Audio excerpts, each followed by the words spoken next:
स्वागत है आप सबका आपके अपने YouTube channel new study classes पर। आज हम बात करने वाले हैं ह्यूमन टीथ के बारे में। तो यह देखिए, यह है हमारे मानव दांत और यह जो टीथ होते हैं यह हमारे मुख में कुछ इस तरह से जमे होते हैं और यह जो एक जो पर्टिकुलर दांत होता है यह कुछ इस तरह से होते हैं। तो हम इन सभी दांत के बारे में आज अच्छे से स्टडी करने वाले हैं।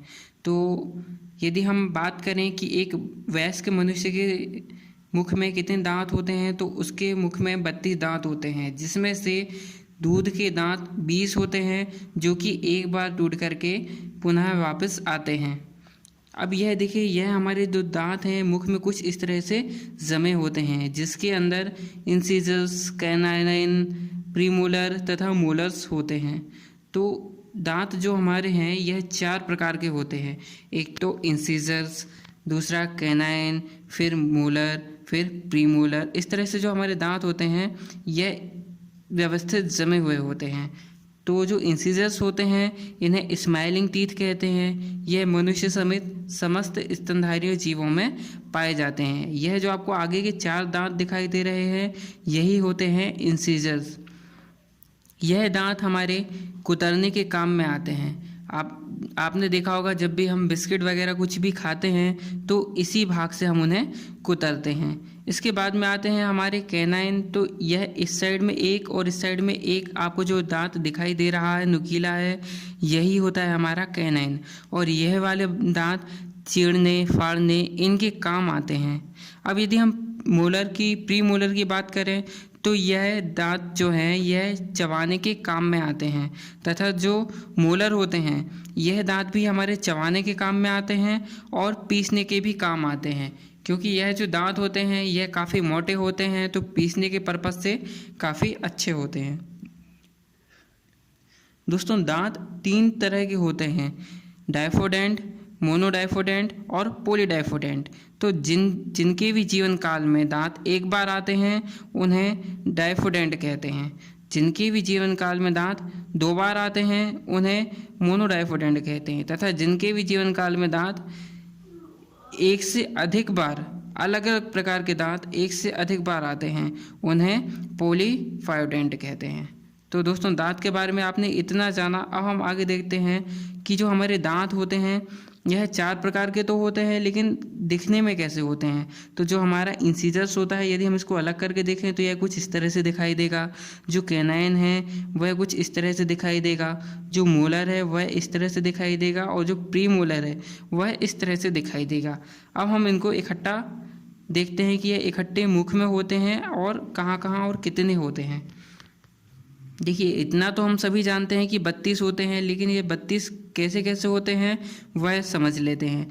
तो यह जो आगे के इंसिजर्स आपको 4 भाग नज़र आ रहे हैं यह होते हैं 4। इसके बाद में एक कैनाइन इस साइड होता है, एक कैनाइन इस साइड होता है, तो 4 और 2 6 हो गए। इसके बाद में 2 प्रीमोलर होते हैं, एक ये हो गया और एक ये हो गया, एक ये हो गया, एक ये हो गया, तो 6 और 4 10 हो गए। इसके बाद में आपके 3 मोलर होते हैं, 1 2 3, तो 3 इस साइड और 3 इस साइड, तो 3 और 3 6, तो 10 और 6 16। तो ऊपर के जो भाग है उसमें कितने 16 दांत हो गए, वैसे ही नीचे के भाग में भी 16 दांत हो जाते हैं। तो इस प्रकार से हमारे 16 और 16 32 दांत हो जाते हैं। इस तरह के यहाँ पर 8, यहाँ पर 8, यहाँ पर 8 और यहाँ पर 8, ये जो 8 8 8 8 दांत होते हैं यह एक जैसे बने होते हैं और एक जैसे व्यवस्थित होते हैं। अब हम यदि बात करते हैं कि एक पर्टिकुलर दांत को लेते हैं और उसको क्या क्या बोलते हैं, तो यह देखिए, जो दांत का जो ऊपरी भाग होता है वह कुछ मुकुट के आकार का होता है, इसलिए उसे क्राउन कहा जाता है। जो बीच का भाग होता है वह ग्रीवा कहा जाता है, तथा जो निचला भाग होता है वह जड़ या रूट कहा जाता है। दांत की जो सफ़ेद चमकीली परत होती है उसे इनेमल कहते हैं। दोस्तों, जो हमारे पूरे शरीर में जो हड्डियां हैं उनमें सबसे यदि कठोर हड्डी की बात की जाए तो इनेमल ही है, जो कि हमारे दांतों की हड्डी सबसे कठोर होती हैं। यह देखिए, यह हमारा दांत और यह जो आपको ऊपर वाला वाइट वाला दिखाई दे रहा है यही होता है हमारा इनेमल।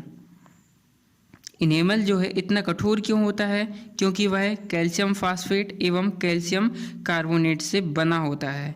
इनेमल हमारे दांतों की चमकीली परत को हमेशा बनाए रखता है। आपने देखा होगा हमारे जो दांत हैं वह हमेशा चमकते रहते हैं, तो वह इसी इनेमल के कारण ही चमकते रहते हैं। इसके बाद में यदि हम देखें कि डेंटाइन क्या होता है, तो यह जो आपको येलो वाली परत दिखाई दे रही है, पीली वाली, यही होते हैं हमारे डेंटाइन। यह भाग पीला होता है तथा कम कठोर होता है तथा इसमें जो कैल्शियम है उसकी मात्रा थोड़ा अधिक होती है। दोस्तों कभी कभी एग्ज़ाम में कुछ जंतुओं के दांत के बारे में भी पूछ लिया जाता है कि सांप के दांत को क्या कहते हैं, मेंढक के दांत को क्या कहते हैं, छिपकली के दांत को क्या कहते हैं, तो हम इन पर भी एक नज़र मार लेते हैं। तो यदि हम देखें तो सांपों के दांत को बोलते हैं एक्रोडेंट, जो मेंढक के दांत होते हैं उन्हें बोलते हैं होमोडेंट, जो मछली के दांत होते हैं उन्हें होमोडेंट या समदंती कहते हैं, तथा जो खरगोश के दांत होते हैं उन्हें ठीकोडेंट कहते हैं, और जो छिपकली के दांत होते हैं उन्हें प्लूरोडेंट कहते हैं। दोस्तों यदि हम कुछ इम्पोर्टेंट पॉइंट की बात करें तो जो हमारे दांतों के पूरा अध्ययन है इसकी स्टडी को ओडेंटोलॉजी कहते हैं।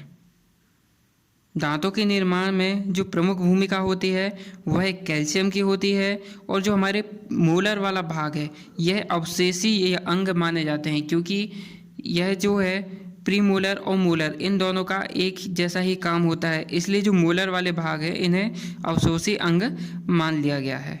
तो दोस्तों आज हमने दांत के बारे में अच्छे से स्टडी किया। आई होप कि आपको हमारी यह मेहनत पसंद आई होगी। तो यदि आपको हमारी यह मेहनत पसंद आई है तो प्लीज़ हमारी वीडियो को लाइक करें, सब्सक्राइब और शेयर करें। और यदि आपको किसी भी सब्जेक्ट से रिलेटेड कोई भी वीडियोस पहले चाहिए हैं तो आप हमें पहले कमेंट करके बता सकते हैं, हम आपको वो वीडियोस पहले प्रोवाइड करवा देंगे। Okay, thank you. स्वागत है आप सबका आपके अपने YouTube channel new study classes पर।